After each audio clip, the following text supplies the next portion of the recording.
प्रिया सहोदरी सहोदर नमारे भक्त जनंगळे एवर्कुम एंडे स्नेहम निरज्जा प्रणामम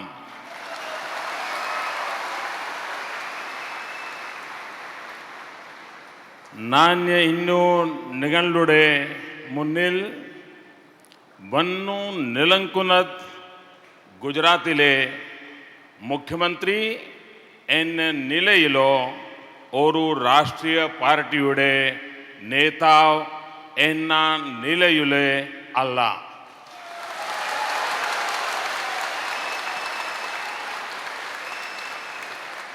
അമ്മയുടെ ഒരു ഓളിയ ഭക്തൻ എന്ന നിലയിൽ അമ്മയുടെ 60ാം പിറന്നാൾ ആഘോഷത്തിൽ നിങ്ങളോടൊപ്പം പങ്കുചേരാൻ വേണ്ടിയാണ്. അമ്മയുടെ കാലഘട്ടത്തിൽ ജീവിച്ചു അവരുടെ ആശീർവാദം ഏറ്റുവാങ്ങാൻ സാധിച്ച നമ്മൾ എത്ര ഭാഗ്യവാന്മാരാണ്.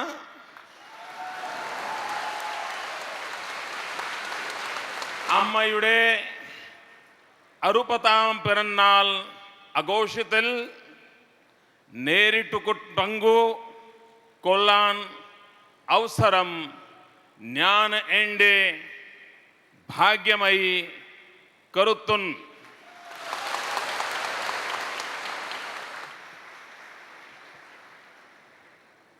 इस पावन पर्व पर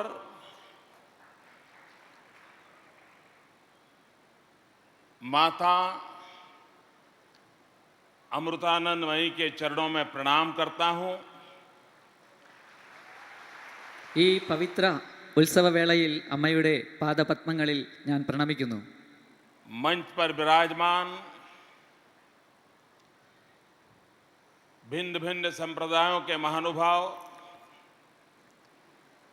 വേദിയിലിരിക്കുന്ന ഭിന്ന ഭിന്ന സമ്പ്രദായങ്ങളിലെ മഹാത്മാക്കളെ, सामाजिक संगठनों के, सांस्कृतिक संगठनों के, राजनीतिक संगठनों के सभी वरिष्ठ महानुभाव, സാമൂഹ്യ സംഘടനകളുടെയും രാഷ്ട്രീയ സംഘടനകളുടെയും സാംസ്കാരിക സംഘടനകളുടെയും നേതാക്കന്മാരെ, और विशाल संख्या में पधारे हुए देश के कोने कोने से आए हुए सभी माँ के भक्तजन, ഇവിടെ എത്തിച്ചേർന്നിട്ടുള്ള രാജ്യത്തിൻ്റെ നാനാഭാഗങ്ങളിൽ നിന്നും എത്തിച്ചേർന്നിട്ടുള്ള അമ്മയുടെ മക്കളെ, I have been closely watching the activities of Amrutanandamayi Mutt over last several years.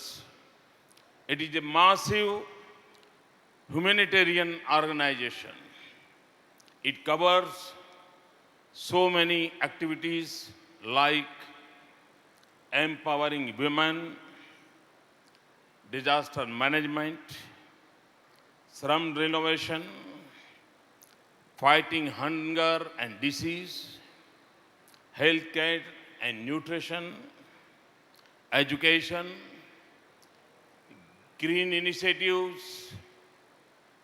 List goes and goes long and long. This is the work done by Amma. If you look at them closely, Amma is addressing what is relevant for 20th century. What government has to do, Amma is doing.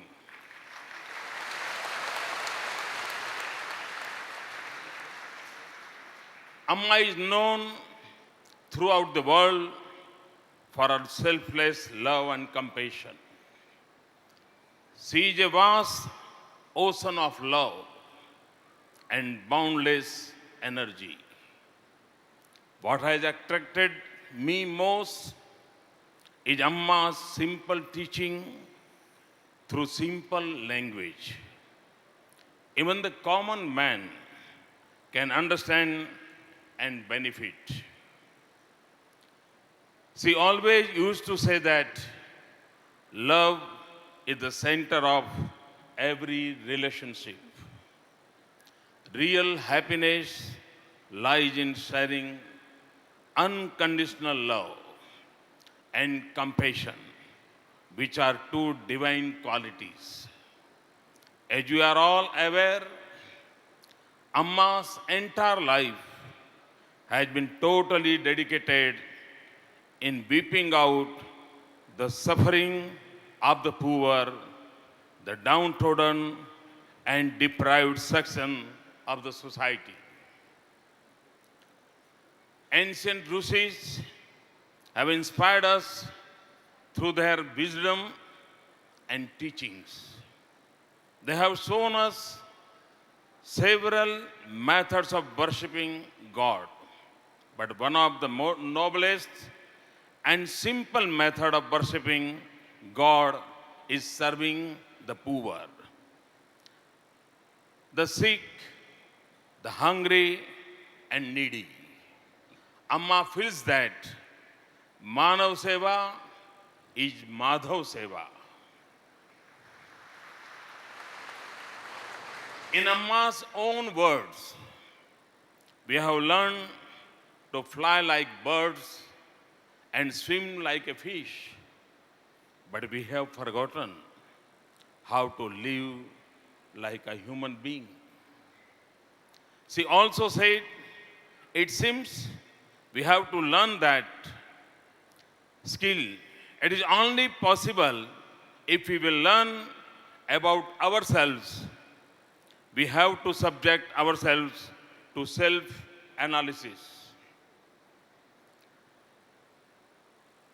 हमारे शास्त्रों में कहा गया है, गुरुनाम माता गरीयसी. നമ്മുടെ ശാസ്ത്രങ്ങളിൽ പറഞ്ഞിട്ടുണ്ട് ഗുരുക്കന്മാരിൽ അമ്മയാണ് ഏറ്റവും ശ്രേഷ്ഠ എന്ന്. लेकिन जब माँ और गुरु दोनों में ही कुछ समाविष्ट हो तब वो अवस्था कितनी बड़ी होती है. പക്ഷേ ഗുരുവും അമ്മയും ഒരിടത്ത് തന്നെ പ്രത്യക്ഷമാകുമ്പോൾ ആ അവസ്ഥ എത്രയും ശ്രേഷ്ഠമായിരിക്കും. न मातुः परदैवतम. അമ്മയ്ക്കപ്പുറം വേറെ ദൈവതമില്ല. माँ से विशेष कोई अवस्था होती नहीं है. അമ്മയേക്കാൾ ഉപരിയായ ഒരു അവസ്ഥയുമില്ല. आज मैं अम्मा के षष्ठी पूर्ति समारोह में आया हूं. അമ്മയുടെ ഈ ഷഷ്ടിപൂർത്തി സമ്മേളനത്തിൽ ഈ ഉത്സവത്തിൽ ഞാൻ എത്തിച്ചേർന്നിരിക്കുകയാണ്. लेकिन मन की एक इच्छा कहने के लिए अपने आप को रोक नहीं पा रहा हूं. പക്ഷെ മനസ്സിലെ ഒരു ആഗ്രഹം പ്രകടിപ്പിക്കാൻ അത് മറച്ചു വെക്കാൻ എനിക്ക് സാധിക്കുന്നില്ല. जब माँ का शताब्दी समारोह हो उसमें भी मुझे बुलाया जाए. അമ്മയുടെ 100ാം പിറന്നാൾ ആഘോഷത്തിലും എന്നെ വിളിക്കണം എന്നുള്ളതാണ് ആ ആഗ്രഹം.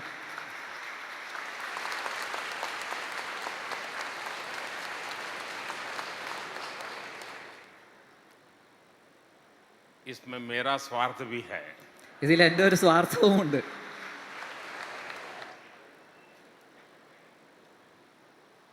जन्मदिन बहुत मनाए जाते हैं. ജന്മദിവസങ്ങൾ ധാരാളം ആഘോഷിക്കപ്പെടാറുണ്ട്.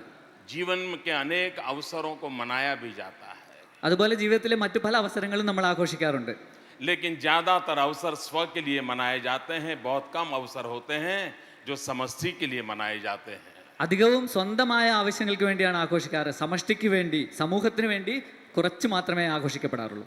आज अम्मा की जन्म जयंती हम स्व के लिए नहीं समष्टि के लिए मना रहे हैं. അമ്മയുടെ ഈ ജന്മദിനം നമ്മൾ അവനവന് വേണ്ടിയല്ല, സമഷ്ടിക്ക് വേണ്ടിയാണ് ആഘോഷിക്കുന്നത്. मैं बैठे बैठे सोच रहा था इस अवसर को मैं किस रूप में शब्दांकित कर सकता हूं. ഞാനിവിടെ ഇരുന്ന് ആലോചിക്കുകയായിരുന്നു ഈ അവസരത്തിനെ ഞാൻ എങ്ങനെ വാക്കുകൾ കൊണ്ട് അവതരിപ്പിക്കുമെന്ന്. मेरी सोच की सीमाएं महसूस हो रही हैं. എനിക്ക് എൻ്റെ വിചാരങ്ങളുടെ പരിമിതികൾ അപ്പോൾ മനസ്സിലായി. मेरे शब्दों की ताकत बहुत क्षीण होती जा रही है. എൻ്റെ വാക്കുകളുടെ ശക്തി വളരെ ക്ഷീണിതമായതായി എനിക്ക് അനുഭവപ്പെട്ടു. क्योंकि शब्दों के परे भावनाओं के अतिरेक में एक ऐसा भाव विश्व खड़ा किया है जो मनुष्य को नई और डूबने के लिए मजबूर कर देता है. सोचने की सीमाएं अटक जाती है. ഇങ്ങനെയുള്ള അവസരത്തിൽ നമുക്ക് ചിന്തിക്കാനുള്ള ആ അതിർത്തികളിൽ നമ്മൾ കുടുങ്ങിപ്പോവുകയാണ്. एक प्रकार से ये षष्ठी पूर्ति का समारोह नहीं है. आज के इस समारोह में मंच पर जिस प्रकार से एक आविष्कारों को प्रस्तुत किया गया, मैं कहता हूं ये भव्य भारत का शिलान्यास का अवसर है. ഇതൊരു ഷഷ്ടിപൂർത്തി ആഘോഷമല്ല.